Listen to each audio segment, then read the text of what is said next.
stopped and looked around. And we really looked at each other. We, for the most part, walk the same, dress the same. We even talk the same. We all feel, we all hope, we all dream. We all just want to fit in, you know? So why do we bring each other down? I'm honored here really to be talking to all of you today. For those of you who may not know me, my name is Taylor Maddox, and I'm a senior here at Berkeley High School. Today I'm going to be touching on some pretty hard subjects that a lot of people tend to tiptoe around and ignore. But ladies and gentlemen, that is not acceptable anymore. In society, there is a lack of love, care, and respect towards each other. One of the biggest problems in schools right now is students like us being bullied, trying to one-up each other, be better than each other. I'm going to have you guys participate with me in this. Raise your hand if you've been bullied. It's okay. You're not alone. Now raise your hand if you bullied someone. Don't worry, I've been there too. Now keep your hand up if you know of someone right now being bullied, or if you're being bullied. A lot of us have been through all of these situations, and I still deal with bullies today, but they do not stop me. Can anyone guess how many students in the United States skip school yearly due to bullying? If anyone wants to yell out some answers, any guesses? 5,000. 5,000, any more? 30,000. Keep going. 35,000. Thank you. According to a survey done by the Cyberbullying Research Center, over 7 million teens skipped school in 2015 due to some form of bullying. This is about a quarter of teen students. To put that in perspective, that means around 183 of last year's students here at Berkeley High School skipped from bullying. There's so many different ways to bully someone. We don't even realize. There's physical, verbal, there's even cyberbullying. Guys, that's crazy. People are getting bullied over apps like Instagram, Snapchat, and Facebook. There's too much derogatory name calling online.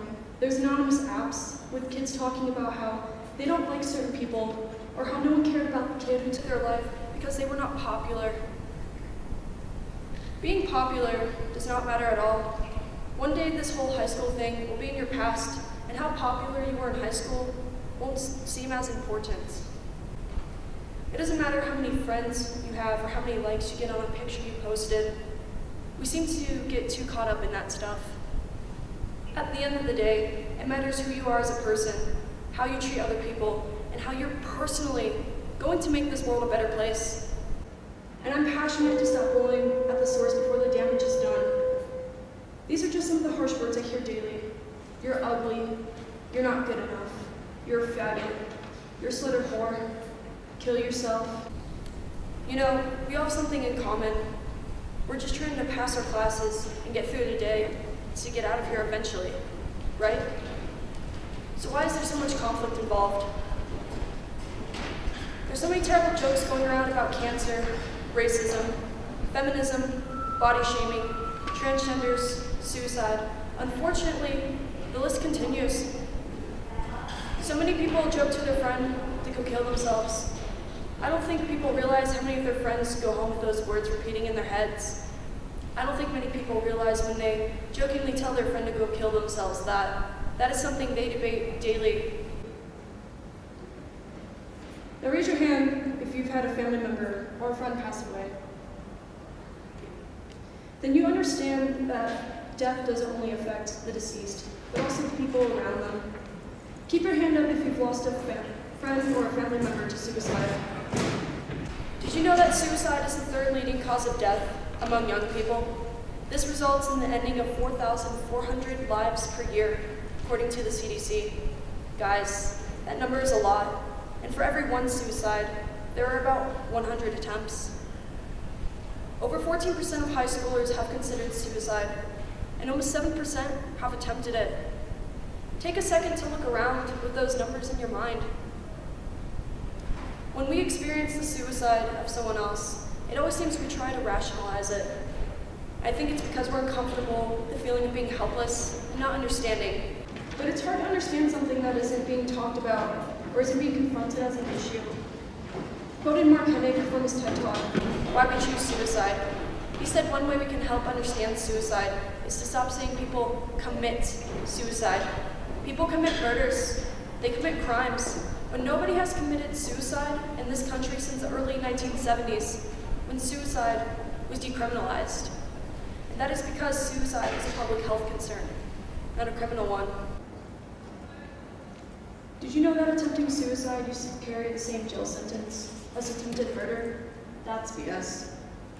90% of those who contemplate suicide have a diagnosable and treatable mental illness, and we know that treatments exist such as meditation, medication, and therapy, and these treatments work. So we need to make these treatments more available and in a better, more informed way. And we can be part of that change, whether we deal with bullying and mental illness or not. I used to beg for someone to confront this issue. Well, that's not acceptable anymore. So instead, I've started doing something, with, of course, the help and growth and knowledge from the team I'm working with, Journey of Strength and Hope, or also known as the JOSH program. When our country, our state, our community is being devastated and damaged by a suicide rate 5 to 6 times higher than the international average, that is not acceptable. So like I said, when I used to beg for people to do something, well, you are here, and you're already doing something, because you are changing the way you think, and that's what changes the world. That is what changes the world. So for those of you who might be thinking of suicide today, you are not alone. Confront it and talk to someone. I know for some of you it's hard to talk about that feeling. It was hard for me too when I was going through it, but it does help to talk with someone. And for those of you who might be contemplating suicide, I know there's a hope somewhere deep inside of you. Keep that hope alive. We need you. We need you to be leaders in this conversation, whether we are ready to have it or not. And if you're anything like me, it's this conversation that's going to keep you alive. If you need additional help, there are many resources for you in and out of the school, no matter who you are. There are support groups for those who are LGBT, face learning or mental disabilities, or heal better in specific environments. No matter who you are, there is a place to be with people who can help you. One of the groups I help run, if you're close to me, you've probably heard me talk about it. Journey of Strength and Hope, also known as JOSH. JOSH is a nonprofit organization that provides an environment where kids can develop confidence, self-esteem, and optimism for a bright future. The JOSH program imparts purpose and strength to all kids, regardless of background. Members of the program know they feel valued by one another and that their lives truly matter. These kids will know themselves as warriors. Warriors are invincible, unbeaten, conquerors, and defenders. The JOSH program meets every Wednesday night at the Berthoud Athletic Club. As I wrap this speech up, I encourage all of you to not only go on a journey to find your strength and hope, but to inspire those around you to find their own. Thank you.